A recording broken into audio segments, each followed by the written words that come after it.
ಕೈಗೆ ಅಥವಾ ಕಾಲಿಗೆ ಕೆಂಪು ದಾರ ಮತ್ತು ಕಪ್ಪು ದಾರ ಯಾಕೆ ಕಟ್ತಾರೆ? ಇದರ ಹಿಂದಿನ ನಿಜವಾದ ಕಾರಣ ಏನು? ನಿಮ್ಮ ಮನೆಯಲ್ಲೂ ಅಥವಾ ನಿಮ್ಮ ಕೈಯಲ್ಲೂ ಕಪ್ಪು ದಾರ ಮತ್ತು ಕೆಂಪು ದಾರವನ್ನು ಕಟ್ಟಿರೋದನ್ನ ನೋಡಿದೀರಾ? ಆದರೆ ಇದನ್ನು ಯಾಕೆ ಕಟ್ಟುತ್ತಾರೆ ಅಂತ ನಿಮಗೆ ಗೊತ್ತಾ? ಇದು ಕೇವಲ ಒಂದು ದಾರಾನ ಅಥವಾ ಇದರ ಹಿಂದೆ ಸಾವಿರಾರು ವರ್ಷಗಳ ಇತಿಹಾಸ ಮತ್ತು ಆಧ್ಯಾತ್ಮಿಕ ಕಾರಣಗಳಿದೆಯಾ? ಕೆಲವರು ಹೇಳ್ತಾರೆ ಇದು ಕೆಟ್ಟ ದೃಷ್ಟಿಯಿಂದ ಕಾಪಾಡುತ್ತದೆ, ಇನ್ನು ಕೆಲವರು ಹೇಳ್ತಾರೆ ಇದು ಆರೋಗ್ಯಕ್ಕೆ ಒಳ್ಳೆಯದು.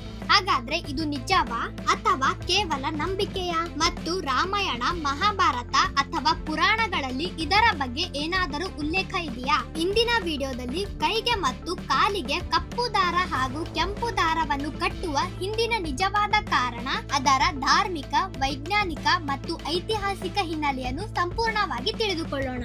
ಆದ್ದರಿಂದ ಈ ವಿಡಿಯೋವನ್ನ ಸ್ವಲ್ಪವೂ ಮಿಸ್ ಮಾಡದೆ ಫುಲ್ ಎಂಡ್ ವರೆಗೂ ನೋಡಿ. ಹಿಂದೂ ಸಂಪ್ರದಾಯದಲ್ಲಿ ಕೆಂಪು ದಾರವನ್ನು ರಕ್ಷಾ ಸೂತ್ರ ಅಥವಾ ಮೌಲಿ ಎಂದು ಕರೆಯಲಾಗುತ್ತದೆ. ಪೂಜೆ, ಹೋಮ, ವ್ರತ ಮತ್ತು ಶುಭ ಕಾರ್ಯಗಳ ಸಮಯದಲ್ಲಿ ಇದನ್ನು ಕಟ್ಟುವ ಪದ್ಧತಿ ಸಾವಿರಾರು ವರ್ಷಗಳಿಂದ ನಡೆದು ಬಂದಿದೆ. ಈ ದಾರವು ದೇವರ ಆಶೀರ್ವಾದ ಮತ್ತು ರಕ್ಷಣೆಯ ಸಂಕೇತ ಎಂದು ನಂಬಲಾಗುತ್ತದೆ. ಇನ್ನೊಂದು ಕಡೆ ಕಪ್ಪು ದಾರವನ್ನು ಮುಖ್ಯವಾಗಿ ಕೆಟ್ಟ ದೃಷ್ಟಿಯಿಂದ ರಕ್ಷಣೆಗಾಗಿ ಕಟ್ಟುವ ಪದ್ಧತಿ ಇದೆ. ಇದು ಹೆಚ್ಚಾಗಿ ಜನಪದ ಸಂಪ್ರದಾಯದಿಂದ ಬಂದಂತ ನಂಬಿಕೆಯಾಗಿದೆ. ಭಾರತದ ಅನೇಕ ರಾಜ್ಯಗಳಲ್ಲಿ ಇಂದಿಗೂ ಈ ಆಚರಣೆ ಕಂಡು ಬರುತ್ತದೆ. ಐತಿಹಾಸಿಕ ಹಿನ್ನೆಲೆ ನೋಡಿದ್ರೆ ಇದೀಗ ಇದರ ಹಿಂದಿನ ಒಂದು ಪ್ರಸಿದ್ಧವಾದ ಪೌರಾಣಿಕ ಕಥೆ ನೋಡೋಣ. ಮಹಾಭಾರತದಲ್ಲಿ ಯುದ್ಧಕ್ಕೆ ಹೋಗುವ ಮೊದಲು ಶ್ರೀಕೃಷ್ಣನು ಧರ್ಮರಾಜ ಯುಧಿಷ್ಠಿರನಿಗೆ ರಕ್ಷಣೆಯ ಸಂಕೇತವಾಗಿ ಪವಿತ್ರ ದಾರವನ್ನು ಕಟ್ಟುವ ಮಹತ್ವವನ್ನು ತಿಳಿಸಿದ್ದಾನೆ ಎಂದು ಕೆಲವು ಪುರಾಣಗಳಲ್ಲಿ ಉಲ್ಲೇಖಿಸಲಾಗಿದೆ. ಅದೇ ರೀತಿ ಇಂದ್ರ ಮತ್ತು ಇಂದ್ರಾಣಿಯ ಕುರಿತು ಕಥೆಯು ಪ್ರಸಿದ್ಧವಾಗಿದೆ.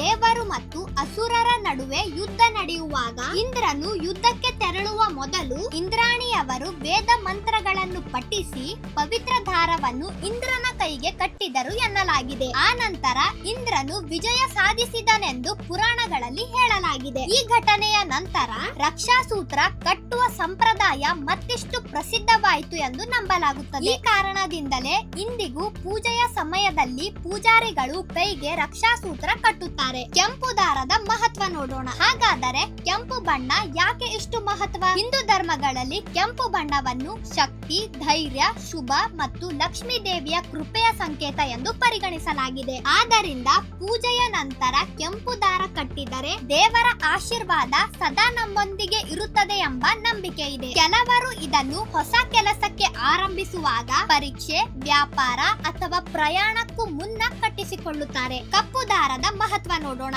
ಇದೀಗ ಕಪ್ಪು ದಾರದ ಬಗ್ಗೆ ಮಾತನಾಡೋಣ. ಭಾರತದಲ್ಲಿ ವಿಶೇಷವಾಗಿ ಮಕ್ಕಳಿಗೆ ಕಪ್ಪು ದಾರ ಕಟ್ಟುವ ಪದ್ಧತಿ ಬಹಳ ಸಾಮಾನ್ಯ. ಇದರಿಂದ ಕೆಟ್ಟ ದೃಷ್ಟಿ ಅಥವಾ ನಕಾರಾತ್ಮಕ ಪ್ರಭಾವ ದೂರವಾಗುತ್ತದೆ ಎಂಬ ನಂಬಿಕೆಯೂ ಇದೆ. ಇದಕ್ಕೆ ವೈಜ್ಞಾನಿಕವಾಗಿ ಸ್ಪಷ್ಟ ಸಾಕ್ಷ್ಯಗಳು ಲಭ್ಯವಿಲ್ಲ. ಆದರೆ ಇದು ನಮ್ಮ ಸಂಸ್ಕೃತಿಯಲ್ಲಿ ತಲೆಮಾರುಗಳಿಂದ ಬಂದಿರುವ ಒಂದು ಸಂಪ್ರದಾಯವಾಗಿದೆ. ವೈಜ್ಞಾನಿಕ ದೃಷ್ಟಿಕೋನದಲ್ಲಿ ನೋಡಿದ್ರೆ ಕೆಲವರು ಹೇಳುವಂತೆ ಕೈಯ ಮಣಿಯ ಬಳಿ ದಾರ ಕಟ್ಟುವುದರಿಂದ ಅಲ್ಲಿರುವ ಒತ್ತಡದ ಬಿಂದುವಿನ ಮೇಲೆ ಸ್ವಲ್ಪ ಒತ್ತಡ ಉಂಟಾಗಬಹುದು. ಆದರೆ ಇದರಿಂದ ಆರೋಗ್ಯಕ್ಕೆ ವಿಶೇಷ ಲಾಭವಾಗುತ್ತದೆ ಎಂಬುದಕ್ಕೆ ದೃಢವಾದ ವೈಜ್ಞಾನಿಕ ಸಾಕ್ಷ್ಯಗಳು ಇಲ್ಲ. ಹೀಗಾಗಿ ಇದನ್ನು ಮುಖ್ಯವಾಗಿ ಧಾರ್ಮಿಕ ಮತ್ತು ಸಾಂಸ್ಕೃತಿಕ ನಂಬಿಕೆಯ ಭಾಗವಾಗಿ ನೋಡಬೇಕು. ಹಾಗಾದ್ರೆ ಸ್ನೇಹಿತರೆ, ಕೈಗೆ ಅಥವಾ ಕಾಲಿಗೆ ಕೆಂಪು ದಾರ ಮತ್ತು ಕಪ್ಪು ದಾರ ಕಟ್ಟುವುದು ಕೇವಲ ಇದು ಫ್ಯಾಷನ್ ಅಲ್ಲ. ಇದರ ಹಿಂದೆ ನಮ್ಮ ಸಂಸ್ಕೃತಿ, ನಂಬಿಕೆ ಮತ್ತು ಶತಮಾನಗಳ ಸಂಪ್ರದಾಯ ಅಡಗಿದೆ. ಆದರೆ ಇದನ್ನು ಅತೀಂದ್ರಿಯ ಶಕ್ತಿ ಎಂದು ಅಲ್ಲ, ನಮ್ಮ